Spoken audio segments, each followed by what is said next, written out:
안녕하세요. 삼가 임대차 계약 이거 참 복잡하죠? 내 소중한 사업 그리고 보증금을 어떻게 지킬 수 있을까? 그 길을 한번 같이 찾아보겠습니다. 자, 한번 이런 상상을 해볼까요? 가게는 정말 잘 되는데 어느 날 갑자기 건물이 경매에 넘어갔다는 소식을 듣게 됩니다. 와, 생각만 해도 아찔하죠? 내 보증금 이거 다 날리는 거 아닐까? 정말 많은 사장님들이 가장 두려워하는 바로 그 상황입니다. 네, 바로 이 질문에 대한 답을 찾아가는 여정입니다. 계약서에 도장 찍는 순간부터 권리금을 받고 나가는 그날까지 상가 임대차의 전체 과정을 단계별로 하나씩 짚어보겠습니다. 자, 그럼 첫 번째 단계부터 시작해 볼까요? 바로 나는 과연 법의 보호를 받을 수 있는가? 이 질문입니다. 상가 임대차 보호법이라는 게 사실 모든 사람에게 적용되는 건 아니거든요. 제일 먼저 이걸 확인하고 가야 합니다. 법의 보호를 받느냐 마느냐 그 기준이 되는 게 바로 이 환산보증금이라는 겁니다. 계산법은 생각보다 간단해요. 내 보증금에다가 월세 곱하기 100을 더하면 끝입니다. 그렇게 나온 금액이 지금 보시는 표의 지역별 기준 금액보다 낮아야 이 법의 완벽한 보호를 받을 수 있는 거죠. 자, 지금 한번 계산해 보세요. 내 가게는 어디에 해당되시나요? 그런데 계산해 보니 기준 금액을 훌쩍 넘으셨다고요? 괜찮습니다. 그렇다고 보호를 아예 못 받는 건 아니에요. 다만 상가임대차 보호법의 모든 조항이 적용되지는 않고요.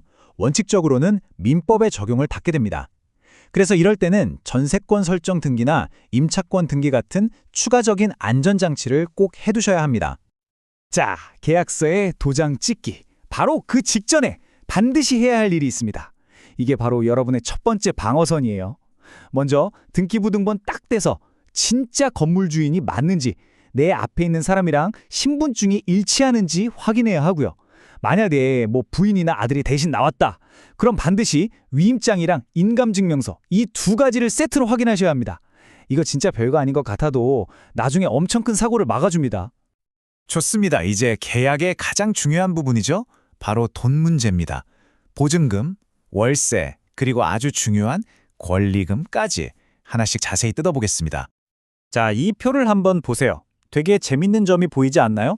임대인이 월세를 올려달라고 할 때는 1년에 한 번, 그것도 5% 이내로만 가능하다고 딱 못 박아놨어요. 그런데 반대로 우리가 장사가 너무 안 돼서 사장님 월세 좀 깎아주세요 라고 요구하는 건 법적으로 훨씬 폭넓게 보장됩니다. 심지어 계약서에 월세는 절대 깎아주지 않는다는 특약을 넣었어도 그건 법적으로 무효예요. 임차인에게 꽤 유리하게 되어 있죠. 자, 다음은 권리금입니다. 이건 한국 상가 계약에만 있는 아주 독특한 개념이죠. 쉽게 말해서 건물 자체의 가치가 아니라 그 자리에 쌓아온 영업 가치에 대한 돈이에요. 단골 손님, 가게 시설, 좋은 목 이런 보이지 않는 가치들을 돈으로 환산한 거라고 생각하시면 됩니다. 보증금이랑은 완전히 다른 개념이에요. 그럼 이 권리금 어떻게 돌려받을 수 있을까요? 여기서 제일 중요한 포인트, 권리금은 건물주가 돌려주는 돈이 아닙니다. 내가 다음 세입자를 구해서 그 사람한테 받아 나와야 하는 돈이에요. 그럼 법은 뭘 해주냐? 바로 건물주가 이걸 방해하지 못하도록 막아주는 역할을 합니다. 새로운 세입자 데려왔는데 나는 무조건 싫다. 이런 식으로 회방 놓는 걸 법으로 금지하는 거죠. 좋습니다. 이제 계약도 잘 마쳤고 가게 문도 열었습니다. 그럼 이제부터는 어떤 권리와 의무가 있을까요? 매일매일 장사하면서 부딪힐 수 있는 문제들을 한번 살펴보죠. 이런 경우 진짜 많죠. 갑자기 천장에서 물이 뚝뚝 떨어지는데 계약서를 보니까 웬만한 수리는 임차인이 알아서 한다 이렇게 써 있는 거예요. 와, 이거 진짜 내가 다 고쳐야 되나? 돈 엄청 깨질 것 같은데? 누가 책임져야 하는지 아주 명확하게 정리해 드릴게요. 정답은 아니요, 입니다. 계약서에 뭐라고 쓰여있던 상관없어요.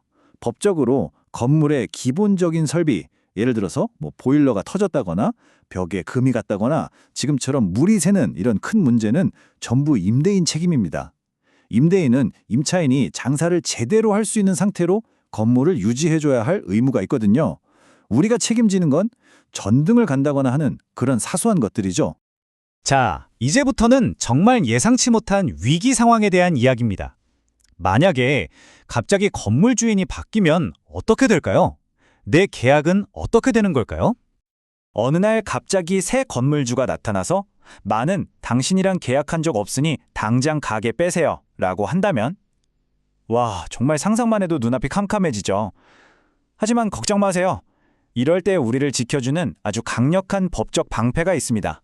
바로 이 대항력이라는 방패입니다. 이건 뭐 따로 신청하고 할 필요도 없어요. 여러분이 가게에 들어와서 사업자 등록을 마친 바로 그 다음 날 0시부터 자동으로 생깁니다. 이 대항력만 있으면 건물이 10번 팔리든 100번 팔리든 새로운 주인이 누구든 간에 여러분은 원래 계약했던 기간 동안 당당하게 장사를 계속할 수 있습니다. 그런데 상황이 더 안 좋아졌어요. 건물이 그냥 팔린 게 아니라 빚 때문에 경매에 넘어간 겁니다. 이게 바로 우리가 맨 처음 던졌던 질문이죠. 이럴 때는 대항력이라는 방패만으로는 부족합니다. 내 소중한 보증금을 지키려면 또 다른 무기가 필요해요. 그 무기가 바로 우선 변제권입니다. 말비대로 다른 빚쟁이들보다 우선해서 내 보증금을 변제받을 수 있는 권리, 일종의 우선 탑승권 같은 거예요. 이 강력한 권리를 얻는 방법은 아주 간단합니다. 아까 말한 대항력은 기본이고요. 거기에 딱 하나만 더하면 돼요. 바로 계약서 들고 세무서 가서 확정일자 도장 하나 받아두는 겁니다. 이것만 해두면 건물이 경매에 넘어가도 내 보증금을 지킬 수 있습니다. 자, 어느덧 계약 기간이 끝나가네요. 이제 마지막 단계입니다. 이 가게에서 계속 장사를 할 것인가, 아니면 새로운 곳으로 떠날 것인가, 그 갈림길에 섰을 때 알아야 할 것들을 살펴보죠. 기억하세요. 숫자 10, 바로 10년입니다. 여러분이 월세를 3번 이상 밀리는 것 같은 아주 특별한 잘못만 하지 않았다면 최초 계약일로부터 총 10년 동안은 건물주가 바뀌던 말던 계속 장사하겠습니다 라고 요구할 권리가 있습니다. 건물주는 이걸 거절할 수 없어요. 한자리에서 오랫동안 쌓아온 여러분의 노력을 법이 보호해 주는 거죠. 계약을 연장하는 방법에는 두 가지가 있습니다. 하나는 내가 적극적으로 사장님, 저 계약 갱신할게요 라고 요구하는 거고요. 다른 하나는 계약 만료일이 다가오는데 건물주도 나도 아무 말이 없는 묵시적 갱신이에요. 둘의 차이가 아주 중요합니다. 내가 요구해서 갱신하면 이전 계약 조건 그대로 가는 거고요. 자동으로 연장되면 계약 기간이 1년으로 바뀌면서 대신 내가 원할 땐 언제든지 3개월 전에만 말하고 나갈 수 있는 유연성이 생깁니다. 상황에 맞게 잘 활용해야겠죠? 정말 답답한 상황이죠. 계약 기간이 끝나서 다른 좋은 자리로 옮겨야 하는데 건물주가 보증금을 안 빼주는 겁니다. 그렇다고 그냥 이사를 가버리면 아까 말했던 대항력이나 우선 변제권이 다 사라져버리거든요. 돈은 묶여있고 몸은 나가야 하고 이 딜레마 어떻게 풀어야 할까요? 해결책이 있습니다. 바로 임차권 등기 명령이라는 제도예요. 법원에 가서 저 이사 가야 하는데 보증금을 못 받았습니다 라고 신청을 하는 겁니다. 그러면 법원이 등기부 등본에 이 건물은 임차인에게 보증금을 돌려주지 않았음 이라고 딱 박아줘요. 이게 등록되고 나면 여러분은 마음 편히 이사를 가도 괜찮습니다. 여러분의 대항력과 우선 변제권이 그 자리에 그대로 냉동 보관되거든요.